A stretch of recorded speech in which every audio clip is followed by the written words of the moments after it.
it's been 12 years, to open up and to find pieces of me that I really like and I'm happy with. And one of the things that is really important to me is that courage and that vulnerability and that accepting that to open yourself up to people is what really resonates with them. And when you get to know people that you work with and that work for you or around you, it makes the life and the day so much better. It's beautiful. Hello and welcome to Vetting America. I'm your host, Adam T. Cummings, and today we're live at the beautiful Center Club in the bustling borough of South Tampa, Florida. I appreciate you all being here today with us to hear these amazing stories of service, sacrifice, transition, and transformation, while highlighting those organizations and resources that are improving lives in the military and veteran space. And if you can continue to support us on social media by going to our official Vetting America YouTube channel and subscribing, and then visiting vettingamerica.com and learning about the amazing guests and vetted resources that are improving lives in our space, that goes such a long way into supporting us into the future. Let's jump right into it.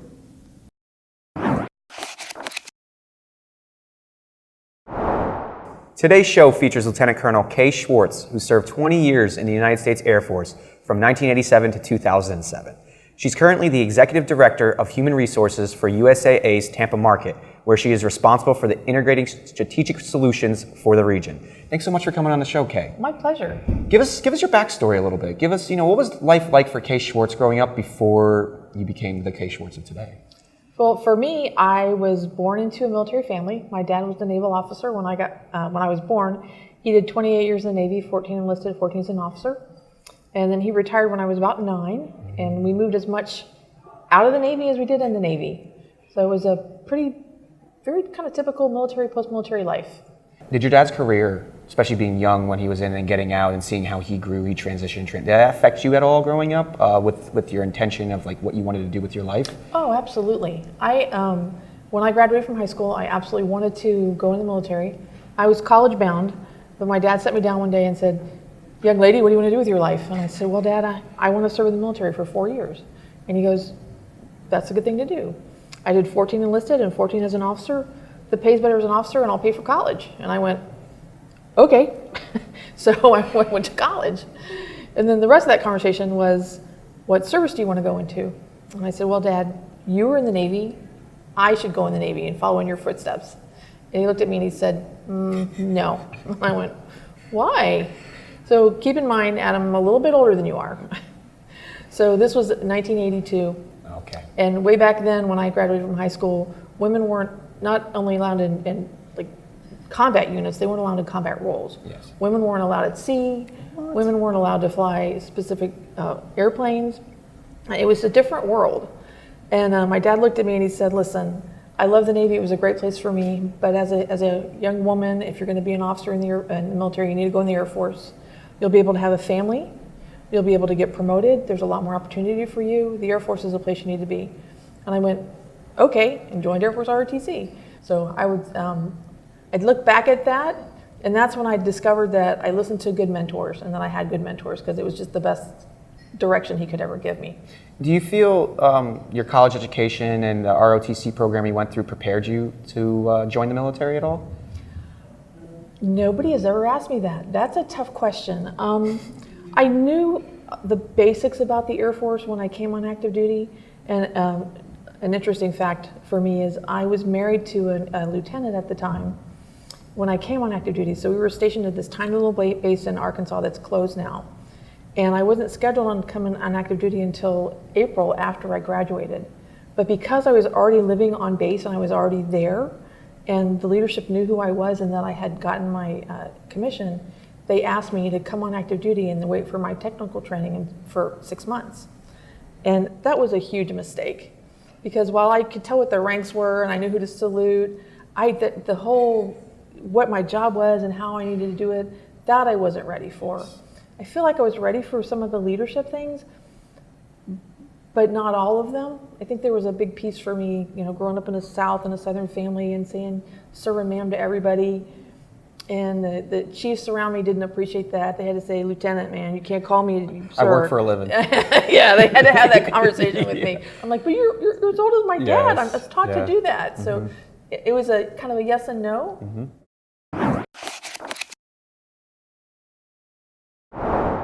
And so now it's 1987. you got your commission.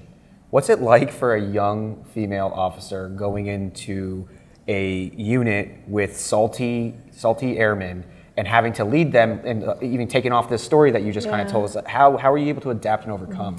So I actually got my commission in '86. Oh, okay. In December, so it was like way at the end of the year, for accuracy. And I didn't always make the best choices in my life as I was getting to that point. And not that I did anything crazy or illegal or anything like that, but when I got married, what's the natural thing that happens when you get married? You have kids. So I got pregnant my junior year of college, and my son was born my senior year of college. And they didn't know what to do with me in ROTC, this pregnant ROTC cadet. They just had no idea. So for me, not only did I come on active duty, I came on active duty with a 1-year-old. Oh, wow. And it was just a different time. In a different time. Yeah, it was a completely different time. And at that time, it was 1988, when a blue ribbon panel came out that said the wife's volunteer work cannot be considered in the military spouse's fitness reports. So there was this societal expectation, and this military societal expectation, that an officer's wife would contribute to an officer's career. And so to have a woman who was coming in with a kid, who's not doing teas and officers' wives clubs things, but who loved the women and supported that whole piece of it, it was a very interesting thing. My first squadron was an aircraft maintenance squadron. They didn't quite send me to go get a yard of flight line, but it was pretty close. I've gotten that a couple times. Yeah, and they did let me go down to the county jail to see one of our folks who was in jail. In my service dress was a skirt, which was total mess, but it was hysterical as I look back and going, yeah, you're a silly girl. But you listened to your orders at that point. I did learn. That was the other thing. Being in aircraft maintenance, not a lot of women. There isn't. I was an aircraft maintainer, and I served with 2 women in my entire 5-year career. Yeah, it's the big tool chests, big toolboxes moving around. It's not a place they want to be. Kind of a man's world. I would say that the senior NCOs and the officers in that community wrapped their arms around me and welcomed me. Oh, okay. There were actually a couple of female officers in my unit who went through maintenance training with my husband at the time. Oh, wow. And so they were helpful, and that was kind of my first view of women that were supporting each other, which didn't last, by the way. Never lasts. In the military career. Yeah. But it was good. It was good. My boss was awful, and he got fired. His squadron commander got removed from command. Wow. Yeah. Yeah, that's so something. it was a tough. We had that happen. It was a tough first job, and the deputy commander for maintenance pulled me out of the aircraft maintenance unit and pulled me into supply when they put a new commander in there. And I was devastated. I was like, man, I'm doing the best I can. And he took me in his office. This colonel took this young lieutenant in his office and said, listen, you are doing the best that you can, and we failed you. Yes. We didn't get you the training. We didn't get you the leadership. We failed you. So we're going to put you in a place where you're going to be successful, and we're going to help you and get you where you need to be, so you're going to continue to be successful in your career. That would never happen in the Marine Corps. Well, I still didn't feel like they obviously failed me. I still feel like yeah, they of failed. course. That's you. That's in your head. Yeah. So it's just an interesting time. My next boss, not that great either. Sleeping with the troops. It was not a good environment. That's just a commonplace. It's crazy. Well, particularly in that generation, in that era. Yeah. And one thing that I really had that was amazing is my dad. Every Monday morning at 7:30, he'd be at work and he'd call me and say, "Good morning, Lieutenant. How's your week look?" And he was just a real great mentor for me to be able to talk through how to handle things. Yes. And even though there are times in your career when things happen that you need to report it, we didn't always report it because of the ramifications of what's going to happen if you do. And it's a balance of how miserable do you want to be for doing the right thing. Yes. And it's a terrible thing. You'd like to say that I could do this and make the right decision and sleep at night. But my dad was really great at helping me find the balance and do that for me. So the 20 years you spent in the Air Force was a time of a lot of change, especially in the gender roles. Mm-hmm. So talk to us a little bit about the changes and how that impacted you throughout your entire career, and what were you able to do to help impact the other female officers and enlisted people that kind of came behind you? There was a huge change, and even more change as I got out. When most recently women have been able to get into any role that they can qualify for. So that's just been a huge boon. In the last couple of years, The last 2 years, I think. And I'm a big believer in you got to be able to do the job, but just like being in aircraft maintenance, if you need to carry a toolbox, you can put it on wheels and pull it and still get the job done. Figure it out. So there's some ways to do that. You don't have to necessarily carry a 200-pound toolbox. Big things for me, tailhook. I was just coming back from overseas when tailhook happened. I was in a maintenance unit again. They moved me from a maintenance unit into a flying squadron. So I was in an F-16 squadron. Nice. And I wasn't just in an F-16 squadron. I was in an F-16 squadron of pilots that trained other pilots to be F-16 pilots. The best of the best. The best of the best of the best, sir. Yes. Amazing people, amazing flyers, really, really great Americans. But there were still Playboy posters on the walls and hot cars with girls in bikinis. And I was in that organization when those things had to come down. When tailhook hit, all that stuff had to change. You had to take a look at life in a different perspective. What's tailhook? Give us a little more background on tailhook. So tailhook was an event that happened in Las Vegas with the Navy. And naval pilots would go, and they would kind of have it was almost like a conference, and kind of what goes TY stays TY. And some negative things happened that got congressional attention. Wow. Yeah. And just sweeping changes across the services and how they treated women and the expectations of women. Nice. So it was a huge deal around 92, 91, 92. And so how did that, what did it feel like knowing you're still walking on eggshells, you're trying to feel your way through, and now everything's changing and you're the only woman around? I'm the only woman around, and it's my fault. Yep. And it's my fault. And this is the brief, like the blink of an eye period of lifetime, that I was actually single. So then I was the only woman around. There was definitely some comments about my appearance, some comments about how I made life worse for them because everything that they look is changing. People asking me to join them down at the queue for the day and see the boss would never know I was gone and those types of things. And so those things happen. So could I reported them? Yeah, I could have reported them. But could I just handle it myself and say, no, I don't think your wife would appreciate it because I know her, right? And then would it put at the end of it? Yes. And it was a balance of... You don't want to be a snitch, but you also need to protect yourself. Right. So I learned to stand up and go, do you really think that's an appropriate way to talk to me? Yeah, right. Very HR of you. Yeah. And But I have kids too, so I'm like, do you think you're going to talk to your mom like this? Yeah, exactly. Right. Or another one of my favorites is, wow, when your daughter grows up, do you want people to talk to her like you're just talking to me? I used to tell my friends all that all the time. I said, you're going to have kids when you're older. You sure you want to be behaving like this? Yeah, exactly. So give us a story that sticks out in the forefront of your mind that really kind of sums up this kind of change in the military, this kind of pressure that was put on you inadvertently because of decisions made that had nothing to do with you in a place that you weren't even around. So you have a specific story that you'd like to share with us that kind of brings that whole idea behind.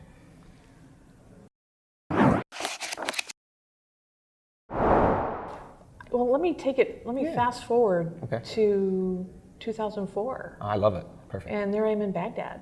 Okay, getting good. Yeah, I'm at the end too. I'm at the end of my tour. My replacement is here. He's there, and I am. We're at lunch one day, and we're sitting at the table in Saddam's palace in the Green Zone, and there's a guy about 5 tables away, and he's staring at me, and it's creeping me out. You just know. Yeah, it was just really weird, and the environment in the Green Zone in Iraq overall, it was really tough for women. So for every one woman, there were 100 guys. Yeah. And there were comments everywhere about, oh, I can't wait to get back to civilian life where the women are pretty, it's almost as though the women you were definitely known there because you were female, not because of what you were doing. And it was really, really, really tough. So anyway. And you're an officer. Yeah, here I am. I'm in my 40s. And you're a lieutenant colonel. And I'm a lieutenant colonel. And it's still. And this guy's creeping me out. Wow. So I'm standing there, and I looked at the guy that was with me. My relief came in, and I went, is it just me or is that guy staring at me? He goes, yeah, that guy's staring at you. I said, it's really making me feel uncomfortable. And he goes, I can see why. So about 10 minutes later, the guy gets up and he walks over to the table. And he goes, were you my lieutenant in Japan? So now in your head, I'm like, oh, I'm a jerk. yes, salty lieutenant colonel.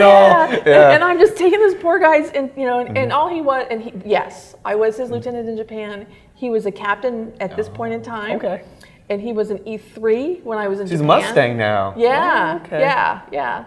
So, and that was the point when I turned around and I went, oh, girl, it's you now. It's not just, They got me. Yep. So let's talk a little bit about you deployed, you lieutenant colonel, you spent 20 years, but you were also an active duty military officer, you were a wife, you were a mother. So let's talk a little bit about how you were able to balance all those roles, maintain the person you've always been while also having to be someone else on the outside in the military, and what were some of the tools you were able to use to juggle all that? So I'm going to give you one word that describes my life as an officer and with a family. Yes. And that word is sacrifice. I made a lot of personal sacrifices for the good of my country. Yes, you did. And for the good of my family. I married my current husband in 1992. He was on active duty. We did a tour together, and then he retired in 95. I still had 12 years to go.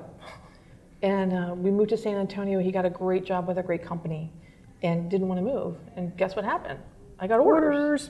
And we chose to live apart. That was a hard conversation. So what are we going to do? I don't know. What do you want to do? I could get out of the Air Force and you could quit your job and follow me, or we could live apart. Well, there's not a lot of work in Shreveport, Louisiana. And my husband is a wonderful guy, but I know if we took him out of San Antonio, he would never work again. Mm-hmm. He just, the whole interviewing process, he'd be perfectly happy not doing it. Mm-hmm. So we just came to the family decision. The schools were terrible. There wasn't the work there for him. He was about 9 months from being vested with his company, which is some significant matching dollars. Mm-hmm.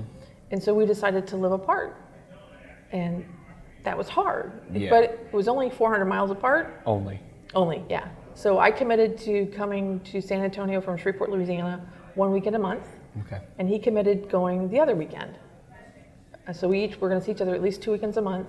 Plus, the weekends that we didn't do that, we were doing laundry, and you got to have a life. You got to be able to do things with friends and people you care about.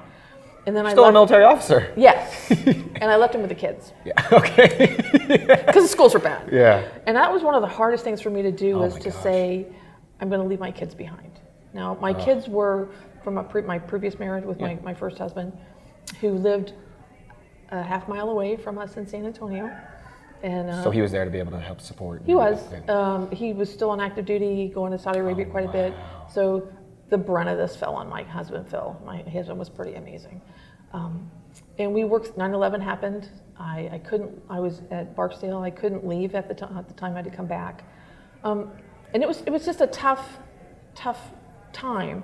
I look back and I was kind of grateful that they weren't there because all the things that had happened, because I put a lot of time in, a lot of work in. I got promoted out of it. A lot of good things came from that, from a long-term gain for the family, some sacrifice.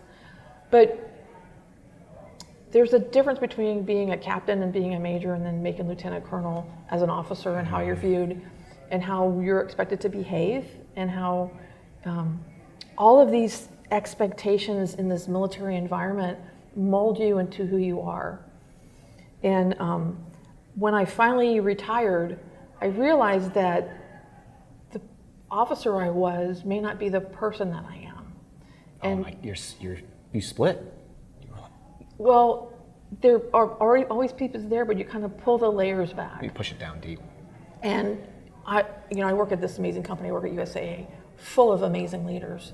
But we have different expectations of leaders, and we're not taking you into battle. We're not asking you to put your life on the line. So there are different ways that we can help address that, and also we don't have a UCMJ. So true. So we Article 34. Yeah, Article 34. Yeah, Article 34. Oh, you didn't come to work? Article 34. Yeah, you can't do that. You can't do that. You didn't come to We're work. going to ruin your life because you didn't come to work today. Or, okay, I'll just quit and go find another job. Exactly. So it's, life is a little different in the civilian community than it is in the military community. And I learned to, it's been 12 years to open up and to find pieces of me that I really like and I'm happy with. And one of the things that is really important to me is that courage and that vulnerability and that accepting that to open yourself up to people is what really resonates with them. And when you get to know people that you work with and that work for you or around you, it makes the life and the day so much better. It's beautiful. And we know we're not perfect. We know we're going to make mistakes. We know that. It's called all about being human. Yeah, and it's good. It's good stuff. It is good. That's a great part of life is being It human, is. and we try so hard, It even is. myself all the time, to not be. I try to be perfect. I try to be this mechanical being at times, and it's just like, man, my greatness is in the fact that I'm human. Your greatness is in the Right. fact of your vulnerabilities and in your insecurities and how you overcome those and the stories behind them. That's what has kept us going for eons. And when you're in the military, you don't know. No. And so once you're there and then you leave, and the further you get from it, the more you take all those amazing experiences and those amazing leadership things and all those things, and you can conform to a society that's yours. Yes. You can be your authentic self. Not that I wasn't authentic, but the Closed. expectations were just different. It was just I a call it open different and world. closed. Yeah. I'm more open out here. I was still Adam Cummings in the Marine Corps, but I was very closed. I was very angry. I was very just guarded. And that's where a lot of the pain and suffering goes. So your husband, Phil, retired, and you spent 8 years with him right? You spent 8 years you spent a couple. We only spent like 3 years. 3 years while in. So Yeah. talk a little bit about that. Talk a little bit about what it was like for you to be in another military relationship, and then him retire, and then you continue your career. Was there any struggles in the relationship with that? Again, is there any kind of jealousy, any envy, or how were you able to manage that? So my man picker is pretty good. I got to give myself credit for that one. I'm gonna start using that. Man picker. My man picker is pretty good. My husband is an amazing guy. When I met him, he was an Air Force cop, and you're gonna pardon the vernacular, a bit of an asshole. Yeah, Blue Falcon. Yeah, and he owns it. He I know, completely you have to. owns All who he MPs is. do. He is. All yeah, MPs do. absolutely. So he black and white, right from wrong, everything, and he has been. Phil and my dad are my best advocates in my life, bar none. When he retired and I was on active duty, he always, and to this day, always provides insight and mentorship and shares things with me and helps me. This is a partnership. We are true partners, and people that know me and don't know him, they're like, we know who wears the pants in that family. She does. I'm like, we share the pants. Yeah, one like a potato sack. No, we take turns. Yeah, I'm tired. We Wear them today. can't share it like that. Yeah. No. We both have Yeah. very strong personalities, okay, yeah. and so I am not going to run over him, and he is not going to run over me. And it can be a little bit of conflict now and then, but we know it, and it's okay. We've been married 27 years, so it's been a long time. Yeah. So he retired as a major, and when I made lieutenant colonel, I can only imagine. he was so proud of me. And it was yay us. And there was no ego involved. That's beautiful. And I was in Louisiana when the promotion list came out. He drove 400 miles from San Antonio that day to be there for the promotion release and to be there for the party, because it was that important to me. He was there when I penned on lieutenant colonel. He was there when I retired. He was there. For me, it's a great story about him. When we moved from North Dakota, I was a captain, and I got nominated for a Meritorious Service Medal, which in the Air Force is a big deal. They usually reserve those for field grade officers, and here I was as a captain in 03 getting an MSM. And he had just started his first career. His second career. He was like 6 weeks into his second career. And I said, honey, I really want you to come and watch me get this medal. And he's like, I'm working, I don't know if I can get time off, and it's out at Randolph, and it's so far away, and I work over here, and it's so hard, and blah, blah, blah, and all the excuses why I couldn't be there. The day comes, commander's call, we show up, I stand in front of the room, there's my guy in the back. And he watches me, he gets the medal, he claps, and he disappears, and I don't see him. But he was there, he made it. And I get back to my desk, and there's a single red rose and 5 lottery tickets. Nice, yeah, that's amazing. And he wrote me a little thing, it said, you know how to scratch my itch, so scratch these tickets and make us rich. Oh, that's perfect. And there's $500 winner. Wow. Yeah, that was pretty big. Exactly. But I asked him, it was important to me, he wanted to share that moment with me, and he did. He came in, and it couldn't stay and shake hands and grip and grin and do, stay for the whole hour. But he made the drive and did that, and that's kind of the story. Very stereotypical of our relationship. So today in Tampa, I'll say, hey, Phil, I got to go do this. And he'll put a tuxedo on. Nice. He'll put a Bucks jersey on. He's not a big fan of baseball, but he'll go. He'll go. Yeah. He'll go. Great, amazing supporter. Good. And the best thing about Phil is, I told you he had a second career. He was the Convenience Store News Technology Executive of the Year for 2015. So he's been very successful in his own right. And not comparing my success with his success, but what we do together builds you lift us each other up, you together. elevate each other.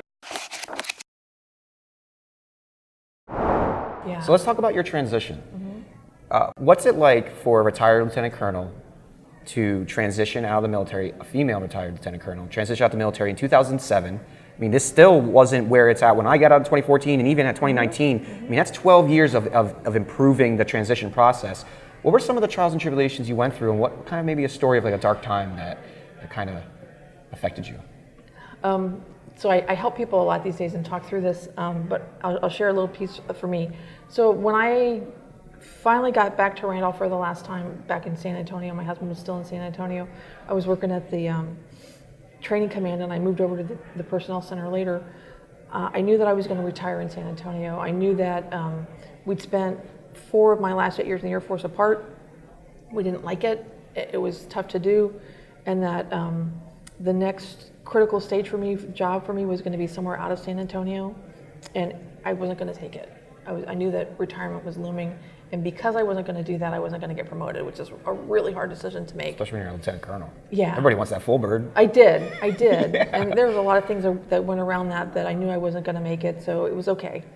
And I got my certification in human resources. And then I go to TAP, and I get, so 2 years out I got my certification because I didn't want people to think I just did it on the way out. And then I went to, I met some folks in transition and who said, hey, you'd be a great financial advisor. And I said, I'm very interested in financial advice. I'm a huge planner. I have my own financial plan, which I've been working since I was 21 years old. And so it's a huge, great point for me. And so I went into that path because the first people that talked to me said, hey, come be a financial planner. And it turns out I'm an amazing financial planner, but I'm a terrible salesperson. You don't eat if you don't make money. If you don't make money, you don't make a sale. You got to make a sale. I could not close. I'm not Just a closer. get here, just take it. I just yeah. want to help you. And then people didn't necessarily plan like I did, and they didn't necessarily understand, and they want to hit their 401ks, and they want to, I've got to buy a new car, so I'm going to take it out of my retirement. No. And you're a financial planner at one of the worst times in the economic history of America. That too didn't help, right? Nope. Smart girl, right? Didn't plan that one out. So it wasn't going well. No. And I'm not one that likes failure at all. And there was a little bit of personal financial commitment to that. And my husband looked at me and he said, honey, you need to get a different job. I'm like, okay. And I didn't know how to do it. I thought my resume was good. I'd been to TAP. They said, oh, it's a very good resume. Oh, very, very good. The people that never actually had to use a resume before telling you how good your resume is. Oh, it was tough. So I was really fortunate. I threw it on a job board. A lady who was a vice president for HR at Kraft, who worked for a different company called Damon Worldwide, saw my resume, looked at it, all the leadership things that they were looking for, being able to work alone, didn't need to have to ask everybody for permission, didn't need to, could think about critical thinking, all the things. And she saw it, and she took a risk and brought me in to interview. And it took me up to Connecticut. I was living in San Antonio, and Connecticut's just it's a different country. It's a different country. It's a different country. Yeah. So my peers, it was just a different country. They thought I'd be a good fit in Texas, which was good. And I did pretty well in the company, but I had some struggles in different ways. One of my struggles was just very direct communication. I didn't sugarcoat anything. So I got a lot of feedback, lots of feedback. You can't talk to people like that. Like what? Like, yeah, you just can't. You need to be nice. You can't be late for work, man. You got to come to work on time, and we need you here. There's a reason the customers are looking for you. So don't do that again, okay? They don't want you talking to people like that? I couldn't talk to people like that. I had to go. I feel like that's kind of like even keeled. Well, no, because you're a Marine. Hello. Yeah. See, that's part of it. But I could have the conversation of, help me understand why you've been late to work. You could coddle. And it wasn't coddling, but helping to understand. And so, what things can we do that'll help you get to work on time? I'm not going to call you, so we got to figure out what can you do to help yourself come to work on time. So, just different conversations. And actually, that military personality, I swung the other way. And Too much. And when I left there and came to USAA, I found my home. You talk so highly about USAA. Yeah.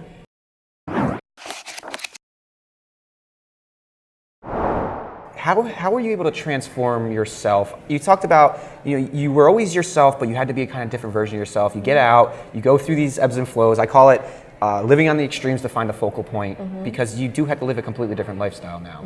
Now you're at USAA. How were you able to transform yourself into the woman sitting before me today? So a couple of great things about USAA. One, there's a lot of people there that know where we come from and that know what we mean to serve, and it's a great place.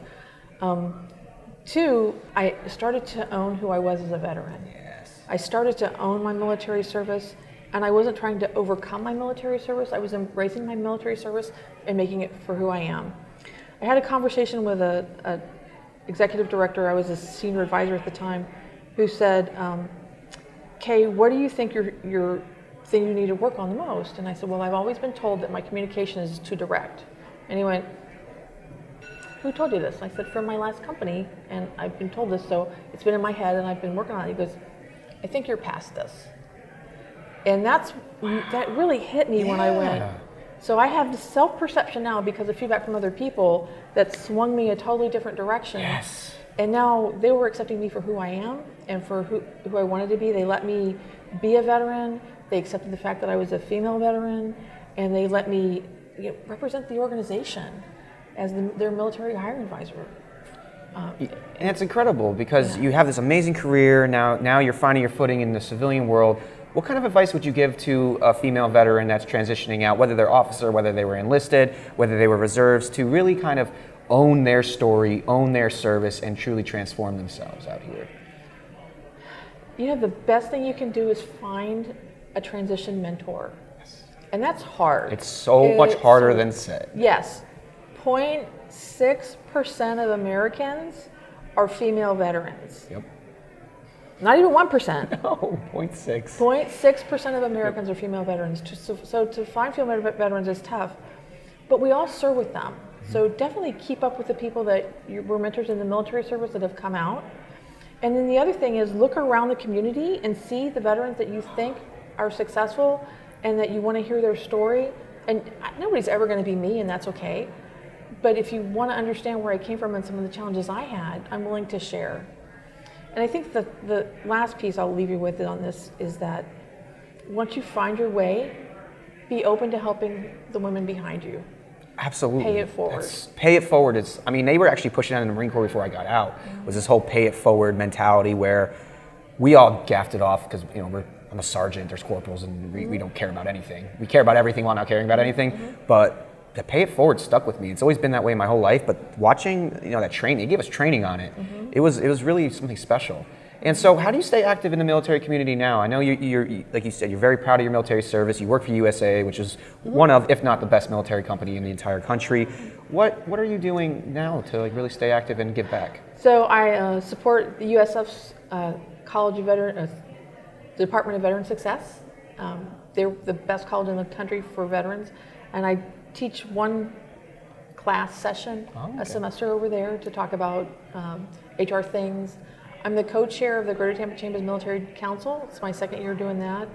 And I just get out and participate in many of the veterans activities that I can. From a hiring perspective, you'll see me on panels, you'll see me sharing my story. You'll see USAA at lots of hiring events. We're always there. I'm not always there. I try to get there, but you're one person. I got other stuff I got to do too. They're paying me to work. Just pay me to talk. Let's just do this. Yeah, I like that. But they actually have expectations. So it's important to me to Yes. particularly in the female community, in the female veteran community. Do you find that that's like therapeutic for you in a way? I know as soon as I started getting out of my holes and I started showing up places around the people I find interesting, doing amazing things and bringing value, it was therapy to me. It filled me with joy. It filled me with courage again and drive.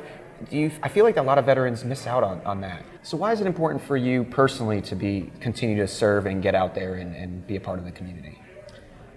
I think that goes back to my dad and the life of service. The reason I wanted to join the military was to serve. I missed that camaraderie of service when I first got out of the military.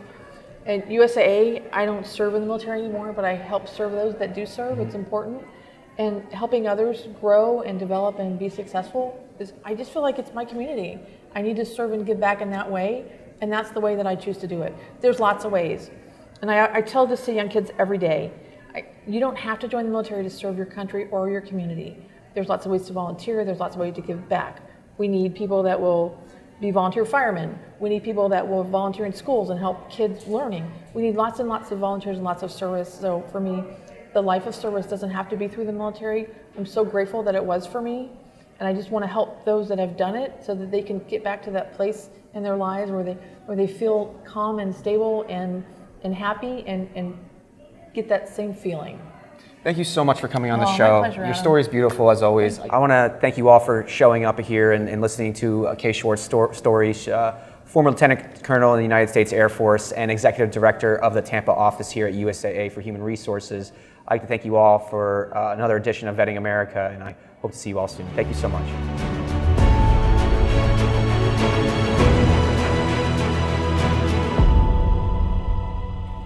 Hi, I'm Kay Schwartz, retired Lieutenant Colonel from the United States Air Force and Executive Director for Human Resources at USAA's Tampa office.